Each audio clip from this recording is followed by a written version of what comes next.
போஸ்ட்டில் வந்து பிஹேவ்ஸ் பற்றி ஒரு டேப்லெட் கலம் போட்டிருந்தாங்க. நீங்கள் பிஹேவ்ஸ் பற்றி டீட்டெயிலாக சொல்கிறேன். வாட் ஆர் தி பிஹேவ்ஸ்னால் is, are, am, was, were. இது எதுக்கு அப்படின்னா இது வந்து நம்ம சப்ஜெக்டை பற்றி டிஸ்கிரைப் பண்ணுறதுக்கெல்லாம் நம்ம பிஹேவ்ஸ் தான் யூஸ் ஆகும். ஸோ இஸ், ஆர், ஆம் இந்த மூணுமே ப்ரெசன்ட் நடக்கிறது. வாஸ், வேர் வந்து பாஸ்டில் நடக்கிறது.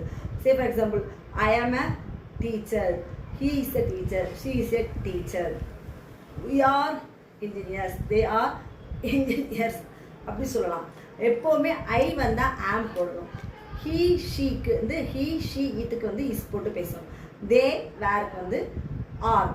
இதே மாதிரி பாஸ்ட்டுக்கு when I was a child, when you were a child அந்த மாதிரி பாஸ்ட் சொல்லும் போது வாஸ் வேர் யூஸ் பண்ணணும்.